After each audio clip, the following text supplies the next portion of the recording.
السلام علیکم۔ اس ویڈیو میں آپ لوگوں کے سامنے UGC نیٹ JRF اردو کے حوالے سے کچھ اہم پوائنٹس ہیں جو کہ یونٹ 10 سے ہے۔ اردو کے سلیبس کا یونٹ 10 جو ہے اس سے ہے۔ پہلا ہے کہ تضمین۔ تضمین کے معنی کیا ہیں؟ کسی دوسرے شاعر کے مصرعے یا شعر پر مصرع لگانا۔ تضمین کا مطلب ہوتا ہے کسی دوسرے شاعر کے مصرعے یا شعر پر مصرع لگانا۔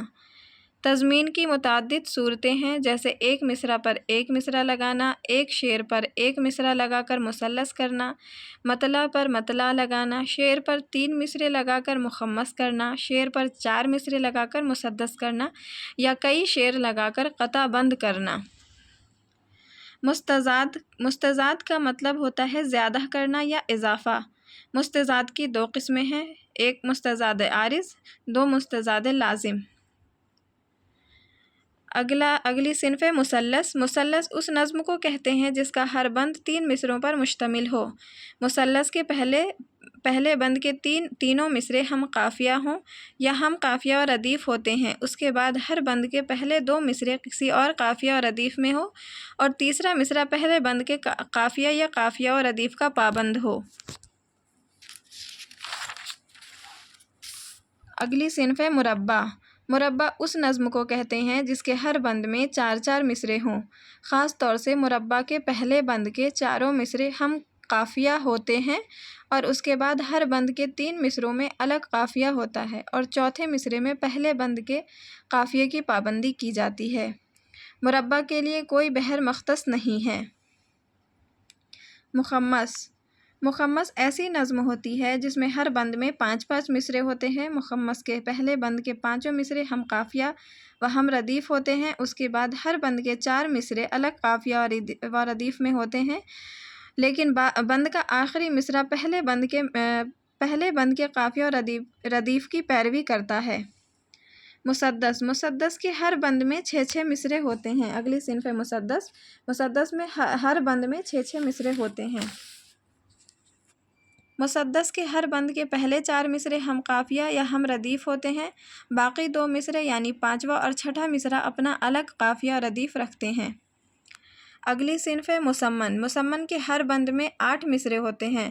مسمن کے پہلے بند کے سارے مصرعے کا ہم قافیہ یا ہم قافیہ و ردیف ہونا ضروری ہے۔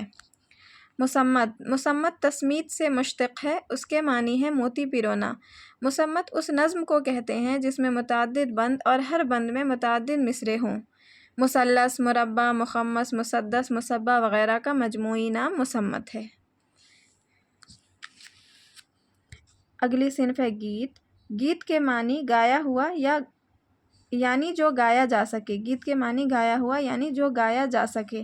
گیت میں شاعر کی ذاتی زندگی کے احساسات و تجربات ہوتے ہیں جو شعری الفاظ میں بیان کیے جاتے ہیں۔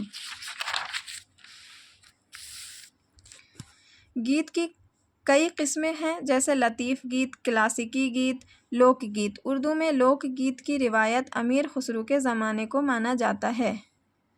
چہار بیت۔ چہار بیت کو اکھاڑا یا دنگل بھی کہتے ہیں۔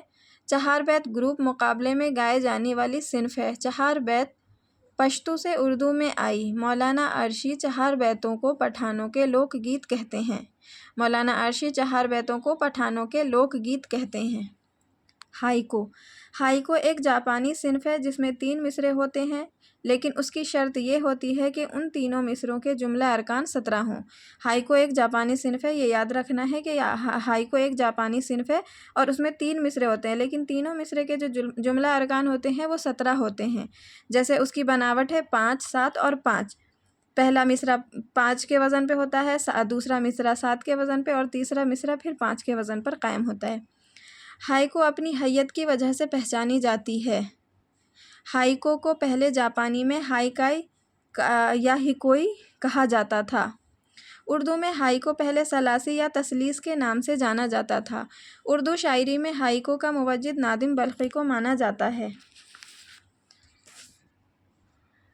صنف ہائیکو کا تعارف اردو ادب میں سب سے پہلے شاہد احمد دہلوی نے اپنے رسالہ ساقی کے ذریعے کرایا تھا۔ اب اگلی اور اہم صنف ہے ترائلے۔ اس سے اکثر سوال پوچھے جاتے ہیں۔ ترائلے 8 مصروں پر مشتمل ایک فرانسیسی صنف ہے۔ اس میں کوئی ایک خیال یا تجربہ رنگین شعری سانچے میں ڈھالا جاتا ہے۔ ترائلے کے 8 مصروں میں پہلا، تیسرا اور 5واں مصرع ہم قافیہ ہوتا ہے۔ ترائلے کا دوسرا اور چھٹا مصرع بھی ہم قافیہ ہوتا ہے، مگر پہلے اور تیسرے اور 5ویں مصرعے سے الگ ہوتا ہے۔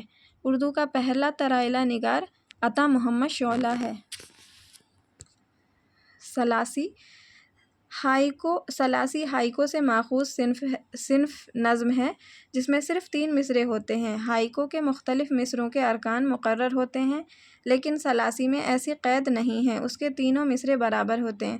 ثلاثی اور مثلث میں فرق یہ ہے کہ مثلث میں ایک بند 3 مصرعے کا ہوتا ہے اور پوری نظم میں کئی بند ہوتے ہیں۔ ثلاثی میں صرف 3 مصرعوں میں بات مکمل ہو جاتی ہے۔